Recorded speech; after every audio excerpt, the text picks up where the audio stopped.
सो significant gap plus base candle बोलेंगे। तो ये एक डिमांड जोन है, तो ये एक डिमांड जोन है। उसके बाद क्या है, अगर यहाँ पे पीछे बाजू कोई सप्लाई जोन है यहाँ पे, तो ये कैंडल की क्लोजिंग इसके ऊपर होनी चाहिए ऐसे, तब ये डिमांड जोन भी चलेगा। जब कभी भी प्राइस नीचे आएगा तो ये डिमांड जोन भी चलेगा। अगर इस सप्लाई जोन से प्राइस नीचे आ रहा है तो ये डिमांड जोन टूटेगा और डिमांड जोन 2 तक प्राइस आके चलेगा। सेलिंग प्रेशर ज्यादा है तो कंजर्वेटिव होके खेलिए, अगर सेलिंग प्रेशर ज्यादा नहीं है तो एग्रेसिव खेल सकते हैं। Significant gap plus base candle is equal to exciting candle. Next था origin of buying and selling. Price नीचे आ रहा है, फिर बेस कैंडल बना, फिर और एक बेस कैंडल बना with gap down opening. Gap down open हुआ, बट यहाँ पे क्या पता है, यहाँ पे इतनी बाइंग आई है कि प्राइस ऊपर चला गया, फिर उसके बाद एक एक्साइटिंग कैंडल बना दिया। तो आप लोग यहाँ पे प्रॉक्सिमल रखिए, यहाँ पे डिजिटल ना रखिए। प्राइस का जो ओरिजिन है, जो कि ये कैंडल पे, वहां पे ही रखिए प्रॉक्सिमल एंड डिजिटल। आपका आरआर भी अच्छा मिलेगा आपको। कभी कभी एंट्री मिस हो जाती है, but most of the time वापस प्राइस आएगी और फिर यहां से ही चलेगी। देख लेना, origin of buying and this is selling. Next पढ़ते हैं।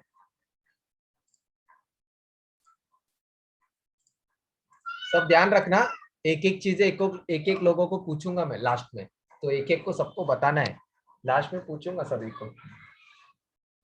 नेक्स्ट टॉपिक है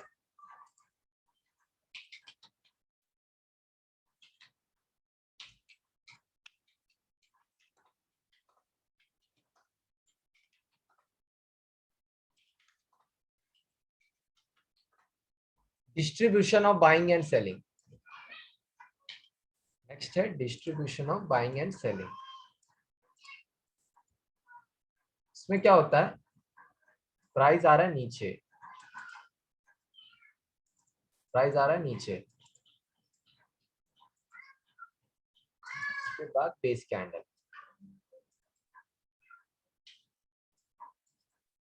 एंड उसके बाद क्या होना, ग्रीन कैंडल गैप के साथ ओपन होना, गैप अप ओपन होना, बेस कैंडल बनना, गैप अप ओपन होना, फिर बेस कैंडल बनना, गैप अप ओपन होना एंड बेस कैंडल बनना, गैप अप ओपन होना एंड फिर बेस कैंडल बनना।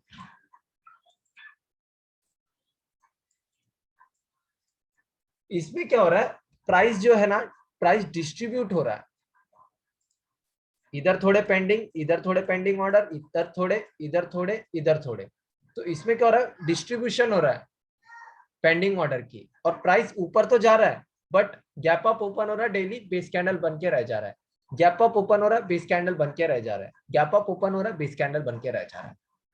ऐसे टाइम पे क्या होता है, इसको अपन जोन मान सकते हैं, इसको अपन ऐसे जोन मान सकते हैं, सब जोन मान सकते हैं अपन। बट क्या होना चाहिए, सामने जब जब कभी भी नीचे आ रहा है तो सेम ऐसे ही आए, प्राइस जैसे ऊपर चला गया वैसे आएगा।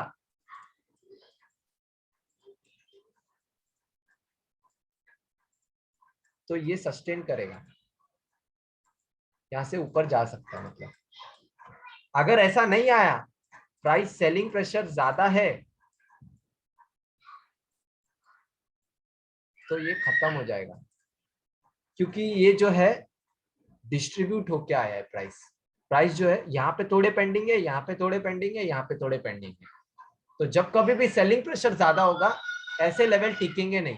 सामने सेम जैसा बाइंग आई है वैसे ही सेलिंग आता, तो ये लेवल टिक सकता था, फिर ऊपर जा सकता था।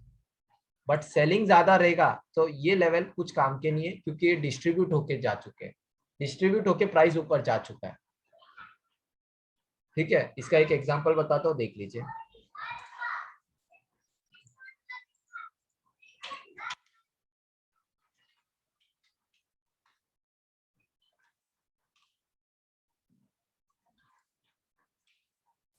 ये देखिए,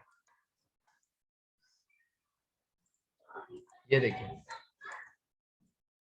ये ड्रॉप, फिर ये देखिए प्राइस कैसा जाता है, प्राइस ऊपर चला गया, और जब कभी भी नीचे आएगा ये सब कचरा है, तो प्राइस ऐसा टूटेगा। कहां से टूटा ये? 1300 रुपए से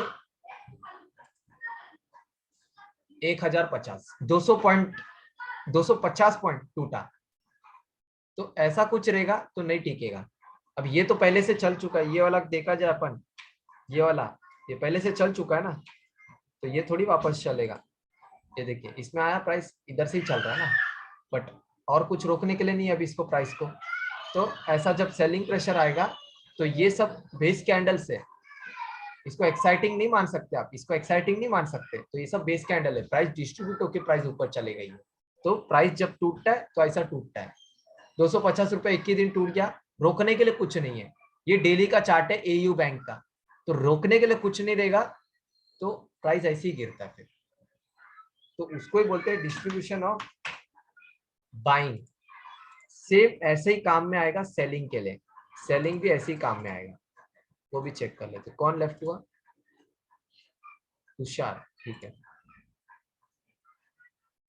सेलिंग के लिए भी सेम ऐसे ही काम आएगा, वो भी चेक करते हैं। एक सेकंड।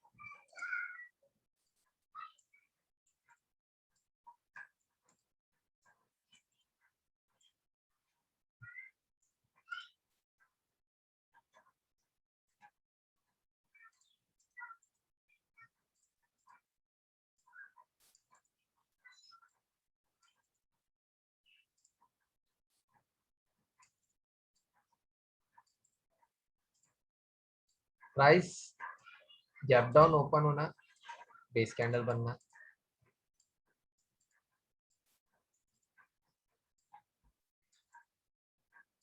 बेस कैंडल बनना,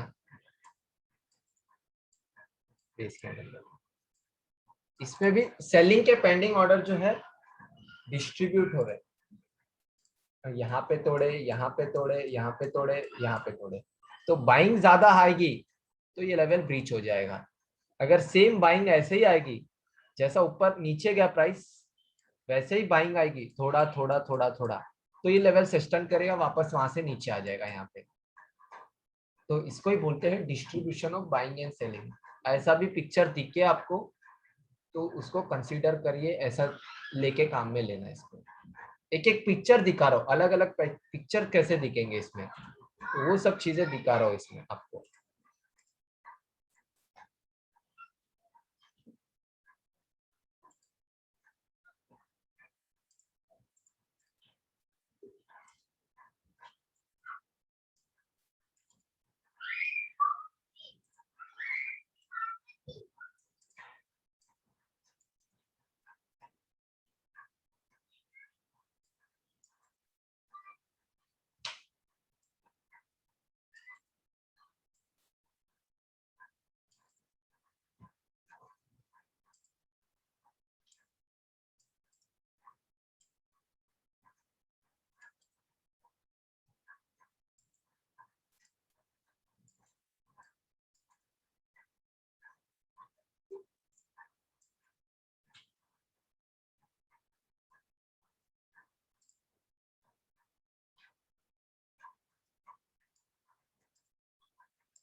कौन सा पैटर्न है?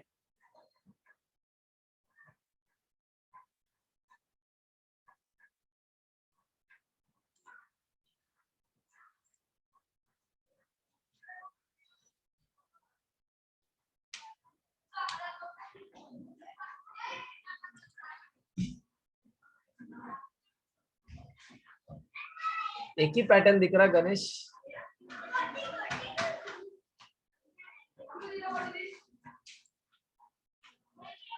एक ही पैटर्न दिख रहा है क्या आप लोग को?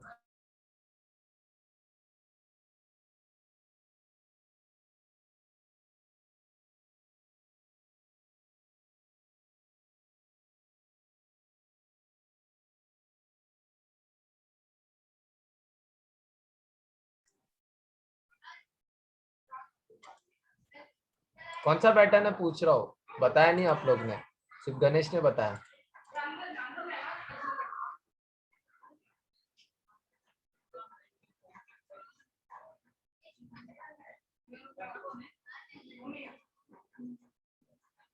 तो दो पैटर्न है, डीबीडी एंड डीबीआर।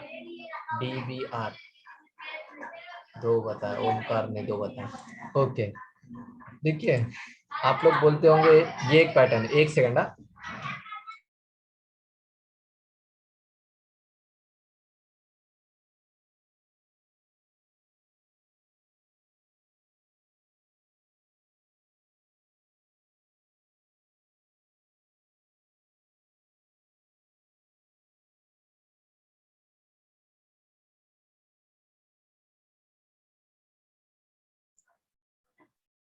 आप लोग बोल रहे ये drop base drop pattern,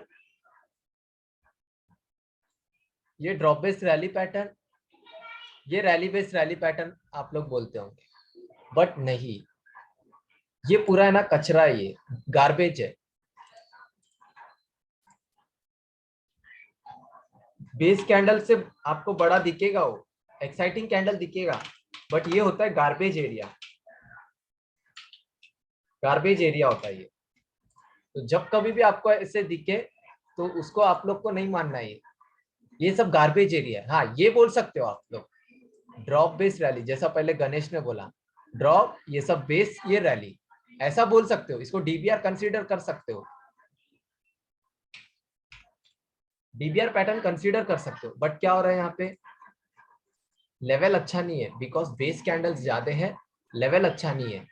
price जब कभी भी आएगा टूटने के चांसेस ज्यादा है, क्यों, बेस कैंडल ज्यादा है। तो ऐसे ही लेवल को आप गार्बेज बोलते हैं इसको।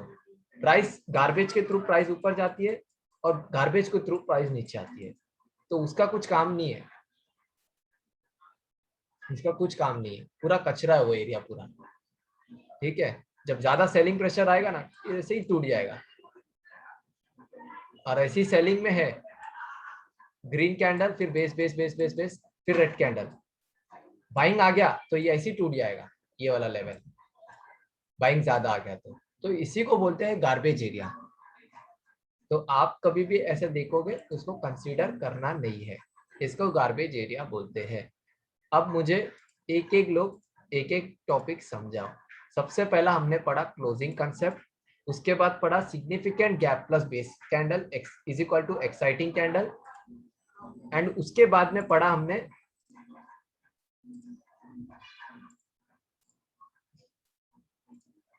Origin of buying and selling, and उसके बाद में हमने पढ़ा distribution of buying and selling,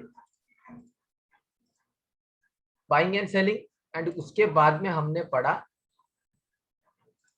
ये वाले गार्बेज एरिया। अभी आप लोग एक एक करके मुझे समझाओगे, एक एक पॉइंट सभी को समझाओगे। सबसे पहला ओमकार, क्लोजिंग कंसेप्ट ओमकार समझाओ। ओमकार क्लोजिंग कंसेप्ट समझाओ।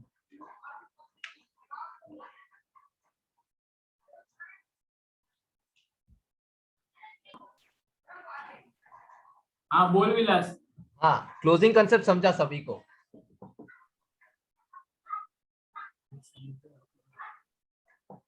बेस कैंडल के ऊपर क्लोज होना चाहिए।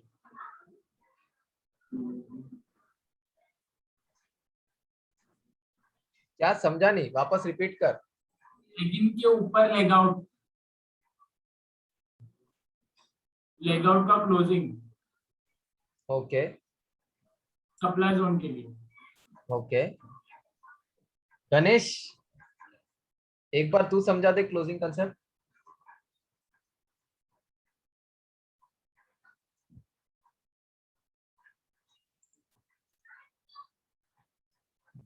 एक मिनट। हाँ, हाँ हाँ हाँ,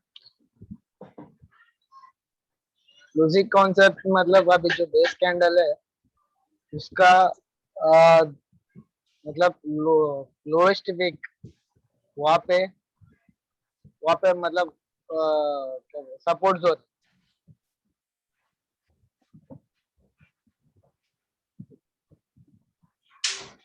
ओके, गणेश को क्लोजिंग कंसेप्ट नहीं समझा ना? हाँ, मैं तभी लॉग इन किया था, तो वो रीलॉग इन किया था तभी समझ आया। ओके ओके ठीक है, मैं और वापस क्लास समझा रहा हूँ, वापस समझा रहा हूँ, अभी वापस एक बार रिपीट करता हूँ क्लोजिंग कंसेप्ट। ठीक है, क्लोजिंग कंसेप्ट में क्या है, ये जो लेगिन कैंडल है, ये लेगिन कैंडल है लाल वाला, फिर ये बेस कैंडल है, फिर ये लेगआउट कैंडल है, बराबर है, ड्रॉप बेस रैली पैटर्न, ये लेगिन बेस लेगआउट। लेगिन कैंडल के ऊपर क्लोजिंग होनी चाहिए लेगआउट कैंडल का, लेगआउट कैंडल का क्लोजिंग जो होनी चाहिए लेगआउट कैंडल लेगिन कैंडल के ऊपर होना चाहिए। एक कैंडल के साथ तो, दो कैंडल के साथ तो, तीन कैंडल से कोई दिक्कत नहीं। अगर ये डेली चार्ट है तो एक कैंडल, दो कैंडल, तीन कैंडल, कितने भी कैंडल के साथ क्लोज होना चाहिए बटन। अगर ये लेगिन कैंडल के पीछे बाजू कोई सप्लाई जोन है, अभी ये एक सप्लाई जोन है, ड्रॉप बेस ड्रॉप पैटर्न, तो ये पूरा सप्लाई जोन के ऊपर क्लोजिंग होनी चाहिए ये लेगआउट कैंडल का। वो एक कैंडल के साथ हो या दो कैंडल के साथ हो या तीन कैंडल के साथ हो, उससे कोई लेना देना नहीं है, बट होना चाहिए। हो गया तो वेल एंड गुड है, और ये हाई प्रोबेबिलिटी का जोन है। अब ये हाई प्रोबेबिलिटी का जोन बन जाता है, क्यों? बिकॉज इस सप्लाई जोन को इस डिमांड जोन ने खत्म किया, ये वाले डिमांड जोन ने इस सप्लाई जोन को खत्म किया और उसके ऊपर क्लोजिंग दिया, तो ये हाई प्रोबेबिलिटी का जोन बन जाता है। विलास, हाँ बोलना।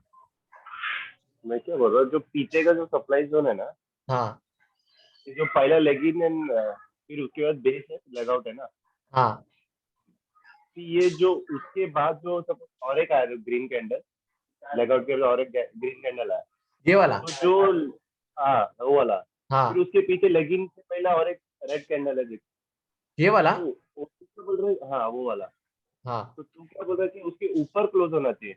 हाँ इसके ऊपर क्लोज होना चाहिए, इसके ऊपर, क्योंकि यही है ना सप्लाई जोन। तो अभी अपन मार्किंग कैसे जो करते हैं? फर्स्ट कैंडल, जो सपोज जो फर्स्ट कैंडल है, हाँ क्लोज हो एक जाए। सेकंड है, एक सेकंड वापस बना देता हूँ, वापस बनाता हूँ, एक सेकंड ये ले, वापस बनाता हूँ, एक सेकंड।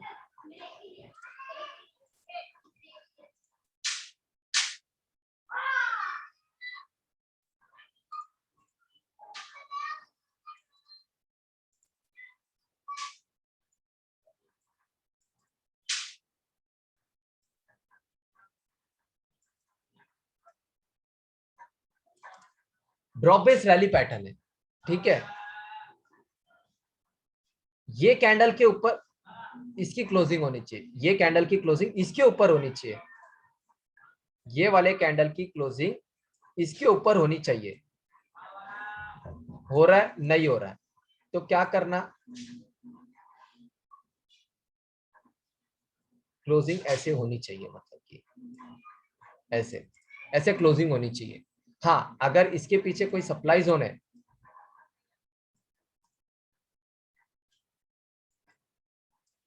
अब होनी चाहिए इसके ऊपर क्लोजिंग होनी चाहिए। अपन कैसे मार्क करते हैं? ऐसे मार्क करते हैं, तो ये वाला लाइन और ये वाला लाइन, इधर तक इसकी पूरी पेंडिंग ऑर्डर रहती है, तो मतलब कि इसके अंदर यहां तक होनी चाहिए, इसके ऊपर क्लोजिंग होना चाहिए, जो कि हो रहा है। तो प्राइस अब जब कभी भी नीचे आएगा तो ये लेवल जोन चलेगा। अगर यहाँ पे कुछ गार्बेज एरिया है, जैसा मैं अभी बेस कैंडल बताया था, यहाँ पे ऐसा कुछ है, तो इसकी कैंडल की क्लोजिंग होनी चाहिए इसके ऊपर तक। वो एक कैंडल के साथ हो, दो कैंडल के साथ हो, तीन कैंडल के साथ हो, चार कैंडल के साथ, उससे कोई लेना देना नहीं है, बट इसके ऊपर क्लोजिंग हो रही है पूरी, इसके जा रही है, फिर कभी भी नीचे आ रही है, तो फिर ये जोन चलेगा। समझ रहे हो? तो ये सप्लाई जोन है या कोई गार्बेज है, लेगआउट कैंडल के ऊपर क्लोजिंग है, तो फिर उसके बाद कभी भी नीचे आएगी ना, तो ये जोन हाई प्रोबेबिलिटी का बन जाता है, ये वाला जो जोन है हाई प्रोबेबिलिटी का बन जाता है, इसी को क्लोजिंग कंसेप्ट बोलते हैं। क्लोजिंग कंसेप्ट आपको ऐसे ही देखना है, आप लोग देखते जाओगे ना तो उसको आपको समझना है, सप्लाई जोन के ऊपर ही क्लोजिंग होना चाहिए ना, यस, सप्लाई जोन के ऊपर ही होना चाहिए, अगर रहेगा तो, हाँ अगर कोई सप्लाई जोन है तो उसके ऊपर होनी चाहिए, अगर कोई है नहीं सप्लाई जोन तो फिर जरूरत ही नहीं है, सिर्फ लेगिन कैंडल के ऊपर हो जाए बस। अगर कोई पीछे सप्लाई जोन नहीं है तो सिर्फ लेगिन कैंडल जो है उसके ऊपर हो जाए बस, फिर प्राइस नीचे आ रहा है मतलब फिर वहां से चलेगा, ये हाई प्रोबेबिलिटी का जोन हो जाएगा, इसको क्लोजिंग कंसेप्ट मानेंगे। समझा?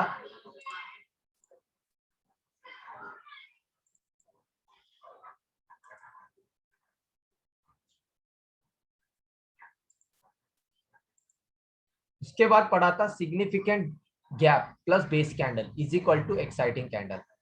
ड्रॉप बेस एंड उसके बाद और एक बेस है विद गैप। चार्ट पे दिखा ओके।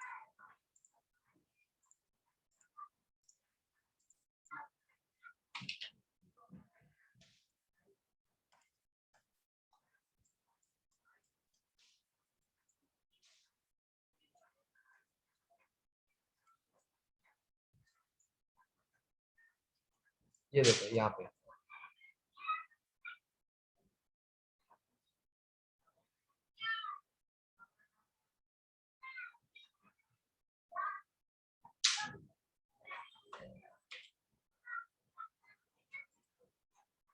ये वाले डिमांड जोन की क्लोजिंग कहां तक है? ये वाले डिमांड जोन की क्लोजिंग, एक सेकंड अच्छे से बता रहा हूं।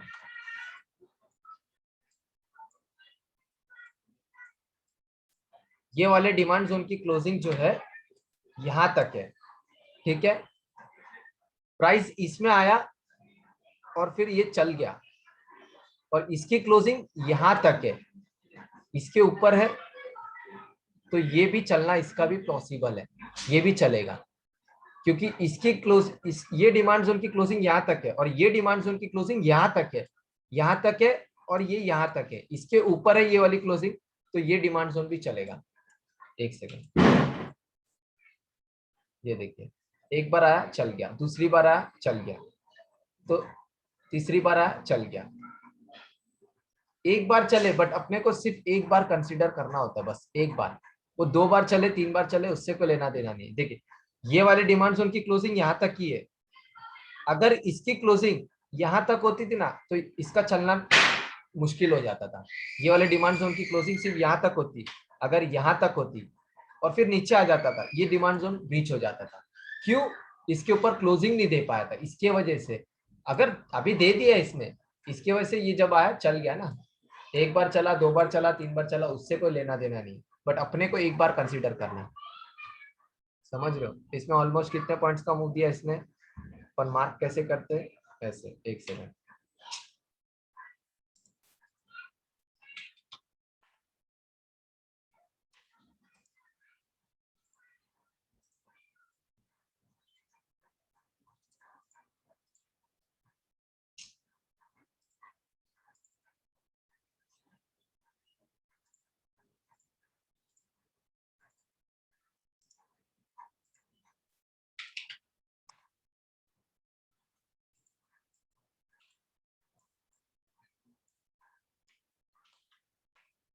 ठीक है, मार्किंग अपन ऐसे ही करते हैं ना।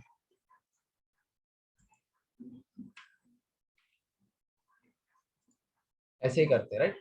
तो वो यहाँ पे आना और यहाँ पे 2430 है प्रॉक्सिमल लाइन, और ये यहाँ पे एंट्री दिया, यहाँ तक गया, ये मतलब ऑलमोस्ट 200 पॉइंट रुपए का मूव दिया, 2429 और 2616। तो 3 दिन में 200 पॉइंट का मूव दिया, आया जोन में और फिर चल गया। फिर इसी सप्लाई जोन से प्राइस नीचे आ रहा है। सब चीजें प्योर प्रैक्टिकल है, अपने को सिर्फ देखना है और कॉन्सेप्ट समझना है। तो ये क्लोजिंग कंसेप्ट का ये है, आपको क्लोजिंग कंसेप्ट आज से देखना शुरू करना है। इसके बाद significant gap plus base candle is equal to exciting candle, ये भी सेम वैसे ही काम करता है। इसमें तो क्लोजिंग कंसेप्ट देख रहे हैं, इसमें जरूर देखना ये वाले कैंडल पे अगर गैप अप ओपन हो रहा है तो इसके ऊपर क्लोजिंग है क्या, देख ले एक बार। नेक्स्ट था origin of buying and selling. जब कभी भी ऐसा कुछ मिले गैप डाउन के साथ बेस कैंडल मिले तो आप वहां पे रखिए, क्योंकि वो है ओरिजिन का बाइंग एंड वो है ओरिजिन का सेलिंग। उसके बाद था डिस्ट्रीब्यूशन, प्राइस डिस्ट्रीब्यूट होके प्राइस ऊपर जा रहा है तो आप लोग सेलिंग प्रेशर ज्यादा है तो ऐसा मार्क मत कीजिए, क्योंकि वो लेवल ब्रीच हो जाएगा। क्योंकि सेम वैसे ही सेलिंग आ रहा है, जैसा बाइंग गया ऊपर तो वैसे ही सेलिंग आ रहा है, तो आप लोग मार्क कर दीजिए और ये जोन भी चलेगा, सेम सेलिंग में भी एप्लीकेबल होता है। नेक्स्ट है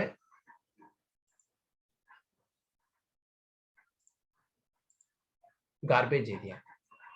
गार्बेज एरिया कचरा, पूरा कचरे के थ्रू प्राइस ऊपर जाना, फिर कचरे के थ्रू प्राइस नीचे आना, उसको ही बोलते हैं गार्बेज एरिया। अगर एक्साइटिंग कैंडल भी दिख रहा है ऐसा, जिसकी 50% से ज्यादा बॉडी है बट बेस कैंडल के थ्रू दिख रहा है, जिसकी अचीवमेंट कुछ नहीं है, इसकी अचीवमेंट है, ये कैंडल की अचीवमेंट है कुछ, ये कैंडल की अचीवमेंट है, इस कैंडल की थोड़ी अचीवमेंट है, ये 50% से ज्यादा है बॉडी इसका, इसको एक्साइटिंग कैंडल नहीं बोल सकते बिकॉज इसकी अचीवमेंट ही नहीं है ना, इस कैंडल के ऊपर थोड़ी गया, ये अचीवमेंट होनी चाहिए किसी की भी, तो तभी अपन बोल सकते हैं। आप चार्ट देखते रहोगे, अलग अलग कंसेप्ट जो मैंने बताया, नोट्स बना के देखोगे अलग अलग चार्ट पे, इसको इंप्लीमेंट करोगे तब आपको समझ में आएगा चीजें। ठीक है, आज जितना सिखाया वो सभी को समझा। एक लास्ट टॉपिक बचा है, वो फिर करते हैं फटाफट कवर। फटाफट समझा तो मेरे को यस बोलो, 2 मिनट।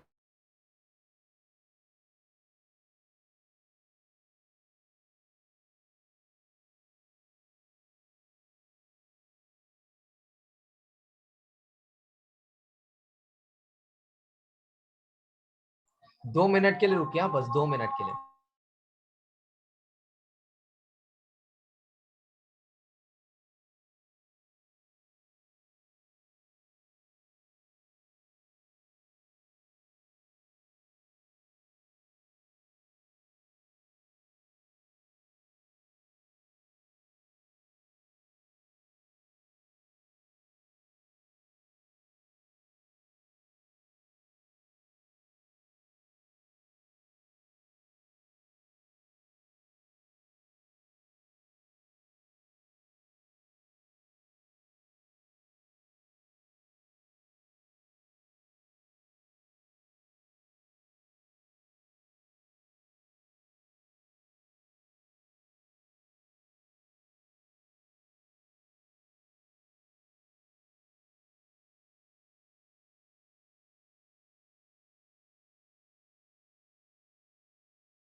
लास्ट टॉपिक है अपना, सिंपल है, फटाफट खत्म हो जाएगा। एक सेकंड।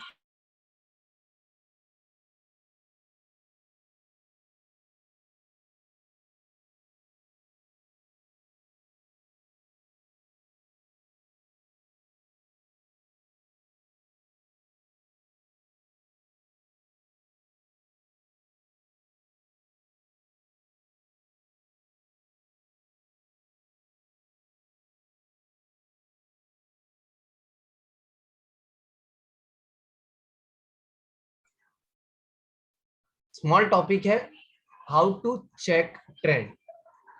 ट्रेंड कैसे चेक करना, ठीक है, ट्रेंड अप है या डाउन है, स्टॉक का ट्रेंड अप है या डाउन है, साइडवेज है, वो कैसे चेक करना। तो सबसे पहले आपको जाना है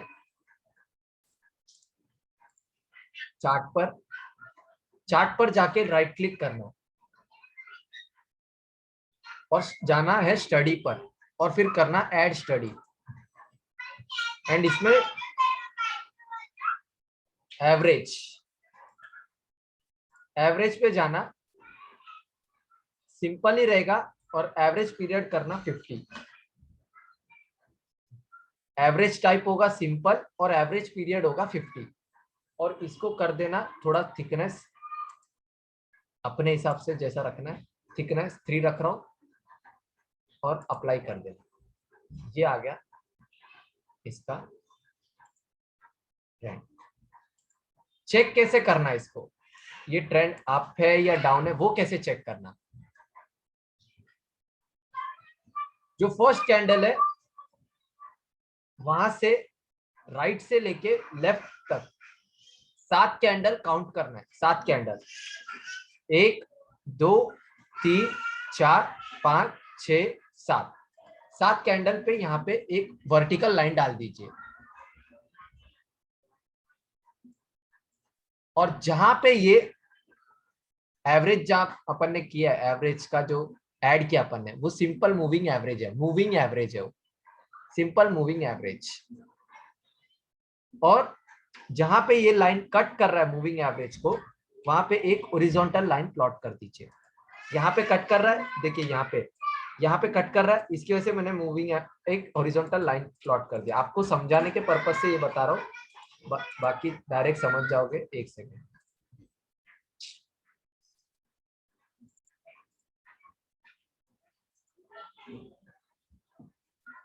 यहाँ पे प्लॉट कर दिया अपन ने। और इसको चेक कैसे करना, एक क्लॉक बना देता हूं मैं यहाँ पे।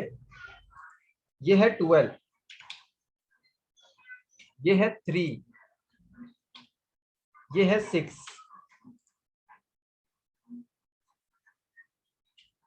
और ये है 9। 9 की कुछ जरूरत नहीं है, बट एक क्लॉक बनाने के लिए मैंने ऐसे बनाया है।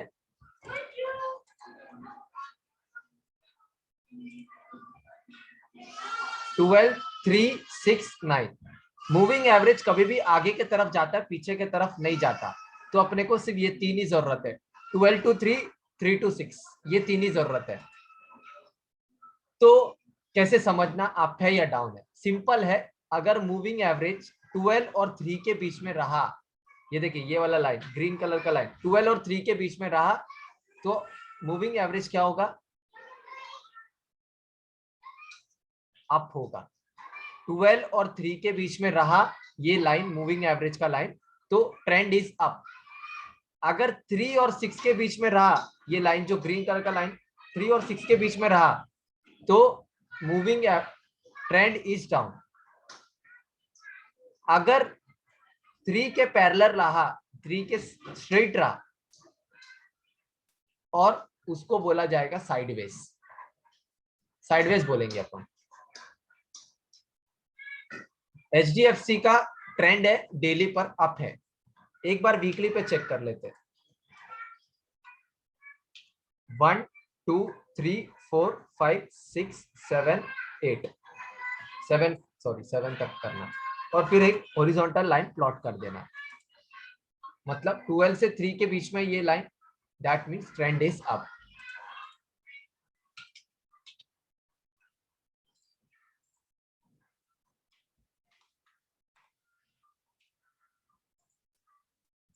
स्टॉक का नाम है सोलारा। 1 2 3 4 5 6 7। सुनील बता, ट्रेंड इज अप और डाउन।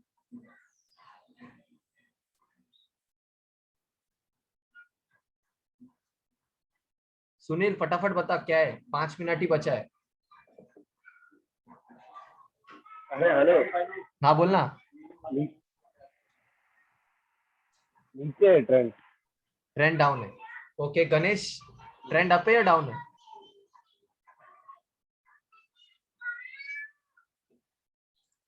डाउन, ओके, बराबर है।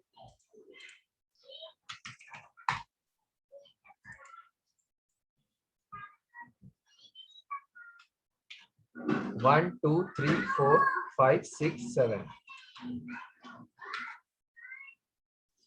ये सिर्फ समझाने के लिए ऐसे लाइन मार रहा हूं, अभी आगे नहीं मारूंगा। ओमकार बता फटाफट, कौन सा ट्रेंड है ये?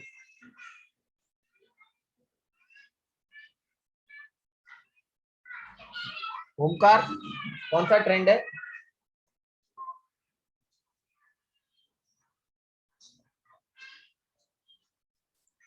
डाउन ट्रेंड है, ओके।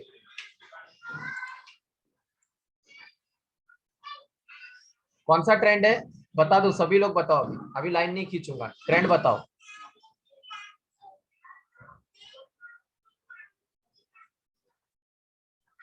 कौन सा ट्रेंड है?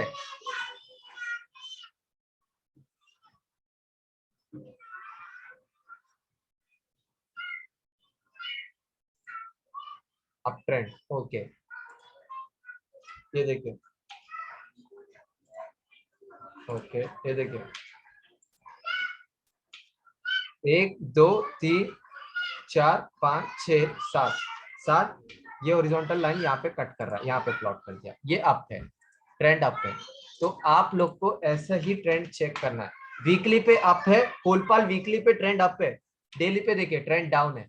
तो कौन से भी टाइम फ्रेम पे अप रहेगा डाउन रहेगा उससे कोई लेना देना नहीं, अपने को कौन से टाइम फ्रेम पे क्या देख रहे हैं उसके हिसाब से ट्रेंड चेक करना होता है। मंथली पे क्या है, अप है देखिए कोलपाल, ठीक है, वो कुछ भी हो सकता है। तो उसके हिसाब से आपको ये नहीं करना कि, और एक स्टॉक पूछता हूँ, 3 मिनट बचा है। ट्रेंड देखना समझ गए ना आप लोग? ट्रेंड कैसे देखते हैं समझ गए ना? बताओ, ट्रेंड अप है या डाउन है? चोला फाइनेंस, चोला फाइनेंस का ट्रेंड अप है या डाउन है?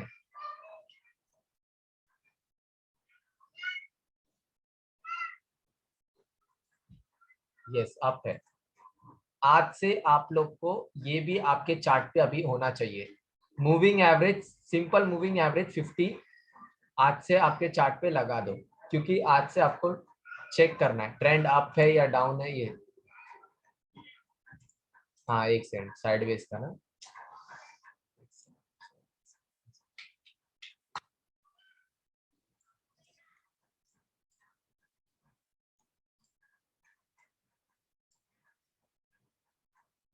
साइडवेज में ऐसा होगा। नहीं, आईटीसी साइडवेज नहीं है अभी, ट्रेंड अप है आईटीसी का। हाँ, वो एक ऐसा स्टॉक है, वो साइडवेज ही रहेगा, पर ट्रेंड अप है उसका, आईटीसी का अभी ट्रेंड अप है। लो, अप है, अभी ट्रेंड अप है। यहाँ पे ट्रेंड साइडवेज था, ये देखिए, ये ट्रेंड साइडवेज है, ठीक है, अभी अप है ये।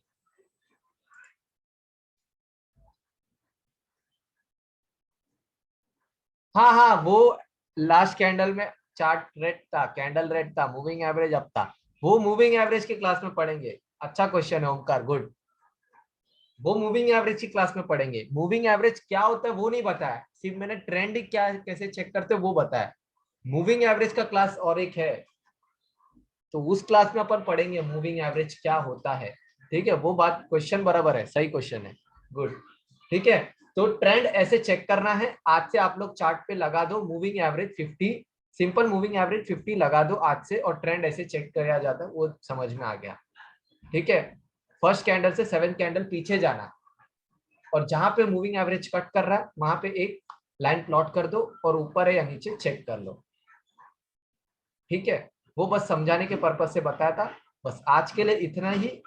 रिकॉर्डिंग मिल जाएगा, रिकॉर्डिंग देखिए, और जो नेक्स्ट क्लास होने वाला वो बहुत इंपॉर्टेंट होने वाला, तो वो क्लास मिस मत कीजिए। वो मिस हो गया मतलब सब कुछ मिस हो गया आप लोग का, क्योंकि उसमें टाइम फ्रेम्स का वगैरह सब बताऊंगा। इंट्राडे के लिए कौन सा टाइम फ्रेम लेना, पोजिशनल के लिए कौन सा, इन्वेस्टमेंट के लिए कौन सा। विलास, वो ट्रेंड कंफर्म बताना, सेकंड वाला, सेकंड लास्ट चार्ट वाला कौन सा था, कोलपाल था। क्लास खत्म हो रहा है, लास्ट अगला क्लास में बताऊंगा, ठीक है, अगला क्लास में बताऊंगा, टेंशन मत लो। ये वाला कोलपाल का वीकली या डेली, ये वाला ना, ये डाउन जा रहा है और कुछ अप जा रहा है बोला, ये वाला। वो मूविंग एवरेज क्या होता है वो समझा देंगे तो समझ जाओगे, ठीक है। तो मिलते हैं नेक्स्ट क्लास में, एंजॉय करते हैं।